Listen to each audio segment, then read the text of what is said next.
Hello दोस्तों, मैं मन कुमार आपका इस अपने YouTube चैनल पर स्वागत करता हूं। पिछली वीडियो में हम लोगों ने कुछ इम्पोर्टेंट क्वेश्चंस को कर लिया था। आज हम लोग कुछ और इम्पोर्टेंट क्वेश्चंस के बारे में सीखेंगे। तो आइए देखते हैं कि वो कौन कौन से क्वेश्चन हैं। जैसे लिखा है क्वेश्चन नंबर 6 है, ये उसी एक्सरसाइज का। तो लिखा है यदि 15 cot A इक्वल टू 8 तो साइन A और सेक A का मान ज्ञात कीजिए। यानी कि थोड़ा सा इसको जो है आपको मतलब कि जो है घुमा करके क्वेश्चंस को दिया है।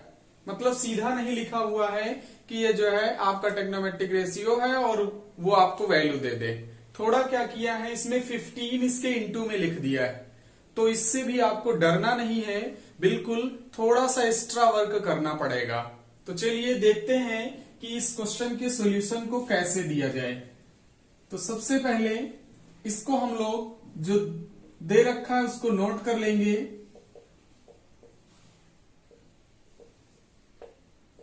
और वो आपको दिया है 15 cot A इक्वल टू 8। तो इसको अगर हम लोग चाहें तो थोड़ा सॉल्व कर सकते हैं। ये 15 इसके इनटू में लिखा है कॉट के, तो इसको अगर ले जाना चाहें तो उस तरफ ट्रांसफर कर सकते हैं। cot A इक्वल टू 8/15 हो जाएगा। अब उसके बाद हम लोग अगर बात करें cot A जो मैंने एक वर्ड लिखा था PBP अपान में HHB, इस वर्ड से देखा जाए तो जो cot A होता था वो बेस अपान परपेंडिकुलर होता था। तो उसको लिखना चाहें तो ये बेस अपान परपेंडिकुलर हो जाएगा। बेस को अगर हिंदी में बोलें तो ये आधार, और ये परपेंडिकुलर का मतलब ये होता है लंब। अब उसके बाद फिगर को ड्रॉ कर लें। तो फिगर की बात करें तो ये फिगर कुछ इस तरीके से बनेगा। राइट एंगल ट्रायंगल ही ड्रॉ करना है।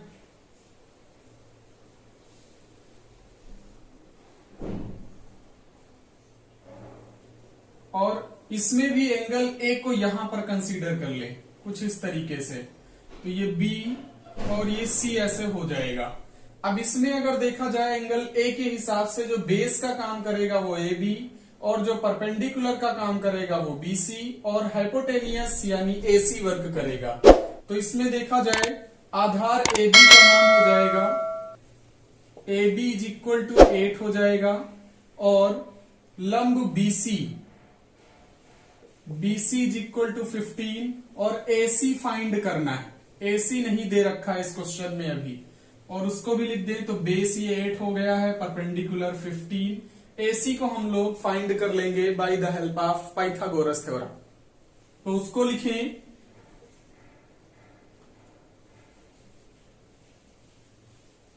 पाइथागोरस प्रमेय से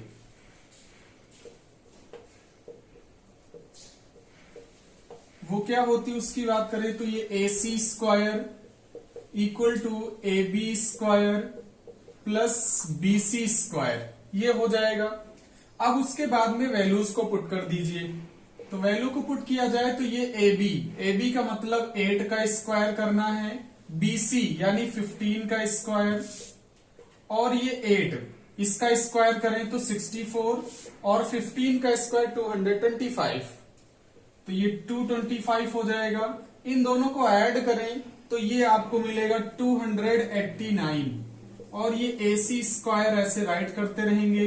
अब अगर AC की वैल्यू निकालना है तो यहां से इस 289 पर अंडर रूट लग जाएगा, और इसका स्क्वायर रूट ले तो AC का मान 17 आ जाएगा यहां से, यानी कि 17 हो गया। यानी ये जो AC है वो 17 फाइंड हो चुका है। अब उसके बाद में इस वाले पार्ट में आपसे साइन ए और सेक ए का मान पूछा था, तो उसको फाइंड कर लेंगे। उसको देखा जाए तो यहां से साइन ए अगर सबसे पहले हम लोग फाइंड करें तो साइन ए इस वाले वर्ड से देखिए, ये वर्ड बहुत इंपॉर्टेंट है। इसको मैंने जो है लगभग कई बार आपको बताया कि ये वर्ड अगर याद है तो ट्रिग्नोमेट्री के क्वेश्चंस आप इजीली कर पाएंगे। और ये जो है उसमें खासकर जो ट्रिग्नोमेट्रिक रेशियोज फाइंड करने वाले हैं उनको तो बहुत ही आसानी से कर पाएंगे। तो इस वर्ड को आप अपने माइंड में रखें। तो इसको अगर देखा जाए साइन ए ये जो साइन ए लिखा है तो परपेंडिकुलर अपॉन हाइपोटेनियस हो जाता है, और इसका मतलब ये लंब, और अपान में ये आपका हो जाएगा कर्ण। साइड का भी नेम रखना चाहे तो रख सकते हैं। लंब का काम एंगल ए के हिसाब से बीसी वर्क कर रहा है, तो बीसी अपॉन एसी हो जाएगा। वैल्यू को पुट करें तो बीसी का मान 15 और अपॉन में ये एसी का मतलब 17, यानी कि 15/17 साइन ए का मान आ गया। और दूसरा आपको सेक ए निकालना था, सेक ए इक्वल टू, तो सेक ए देखा जाए कॉस का रिवर्स होता था, यानी कॉस का बेस अपॉन हाइपोटेनियस, बट जो सेक होता है वो हाइपोटेनियस अपॉन बेस होता है, हाइपोटेनियस अपॉन बेस। तो इसको लिखना चाहे तो ये कर्ण बटे आधार हो जाएगा, और इसको लिखना चाहे तो कर्ण का मान एसी और आधार का मान ए बी हो जाएगा। वैल्यूज को पुट करें तो एसी का मान 17, ए बी का मान 8। तो इस तरीके से जो आपका क्वेश्चन नंबर 6 है उसके दोनों आंसर मिल गए। इसका स्क्रीनशॉट लेना चाहे तो ले सकते हैं। अब बिल्कुल इसी तरीके से हम लोग जो है क्वेश्चन नंबर 7 को जो है सॉल्व करेंगे।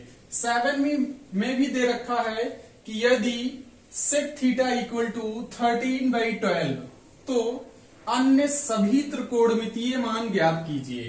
कभी कभी एग्जाम में इस टाइप का भी क्वेश्चन पूछ लिया जाता है, और एक कोई टेग्नोमेट्रिक रेशियो दे दिया जाता है और इसमें 6 टेग्नोमेट्रिक रेशियोज आपसे पूछा है।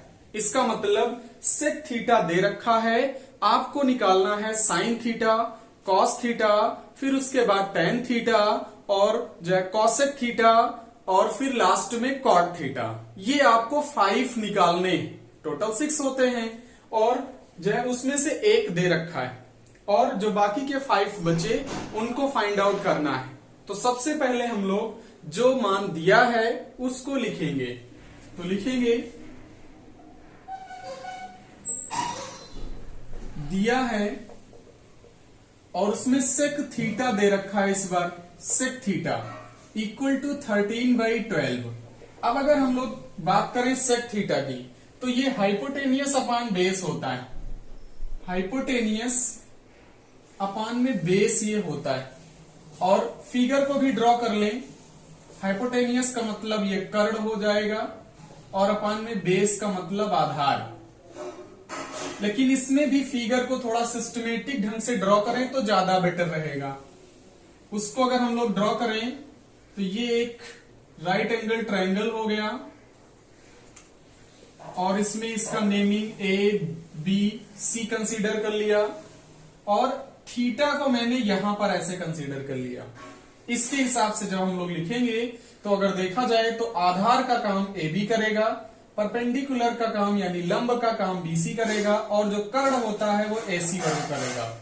तो उसको लिखा जाए, यानी कि कर्ण एसी, वैल्यू भी नोट करते चलेंगे, AC इज इक्वल टू 13 हो जाएगा, इसको राइट भी कर दें, और आधार AB,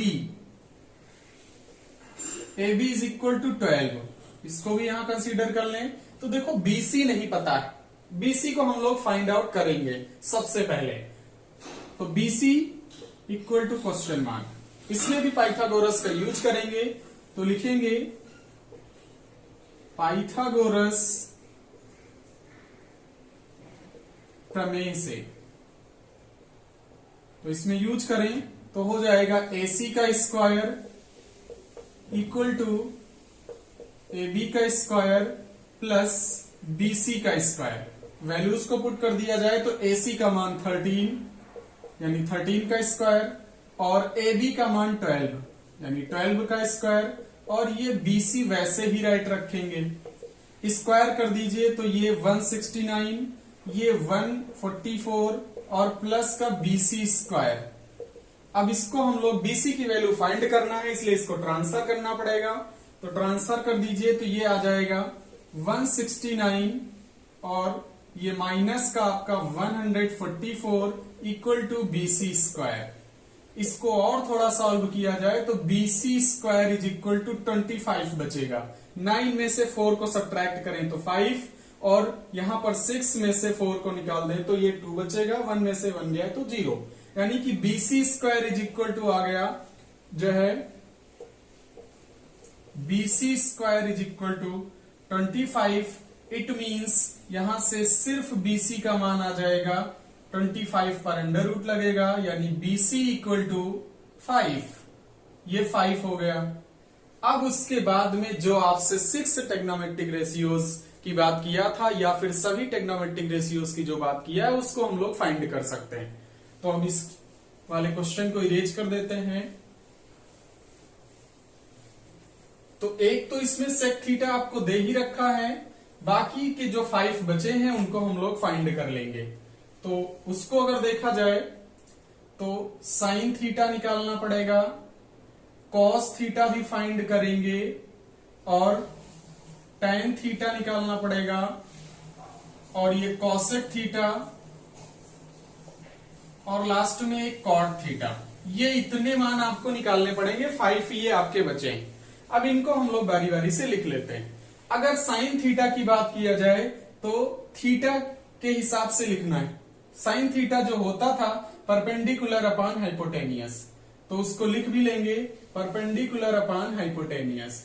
इसका मतलब BC, और इसकी वैल्यू भी लिख दे, यहां पर ये 5 निकल करके आया है, BC अपॉन AC। अब इसका मान रख दीजिए, BC का मान 5, यानी ये 5 हो गया। AC का मतलब 13, यानी ये ऐसे हो गया। कॉस थीटा की बात करें तो base upon hypotenuse, base upon hypotenuse, it means AB base AB work कर रहा है थीटा एंगल के हिसाब से, और हाइपोटेनियस तो AC है। AB की वैल्यू 12 और हाइपोटेनियस की वैल्यू 13। फिर उसके बाद tan theta perpendicular upon base होता है, परपेंडिकुलर अपॉन बेस। वैल्यू को पुट करें तो ये BC और अपॉन में AB। BC का मान 5 और जो AB का मान है वो 12, और ये जो कॉसेक थीटा होता है साइन थीटा का रिवर्स, यानी hypotenuse upon perpendicular, hypotenuse upon perpendicular. Hypotenuse यानी कि AC, और जो है परपेंडिकुलर का मतलब ये आपका BC। वैल्यूज को पुट करें तो ये हो जाएगा 13 और BC का मान 5, और लास्ट में जो कॉट थीटा लिखा है, कॉट थीटा की बात करें तो जो आपका कॉट थीटा होता है टैन का रिवर्स, टैन का होता है P अपॉन B, तो कॉट का हो जाएगा B अपॉन P, यानी कि बेस अपॉन परपेंडिकुलर। वैल्यू को लिखें, बेस का वर्ग AB कर रहा है, परपेंडिकुलर का वर्ग BC कर रहा है। इसमें लिखें तो AB का मान 12 और BC का मान 5। तो इस तरीके से ये आपके 5 टेग्नोमेट्रिक रेशियोज जो है सेकंड वाले क्वेश्चन के भी मिल गए। तो ऐसे ही हम लोग जो है क्वेश्चंस को सॉल्व करते हैं, और जब आप इस तरीके से क्वेश्चन को कंप्लीट करेंगे तब जाकर के आपको कहीं फुल मार्क्स मिलेंगे। तो आज की वीडियो को यहीं पर खत्म करते हैं, मिलते हैं नेक्स्ट वीडियो में और नए क्वेश्चंस के साथ में। अगर हमारा वीडियो आपको यह पसंद आया है तो हमारे इस YouTube चैनल को सब्सक्राइब करें और ज्यादा से ज्यादा शेयर करें। Thank you.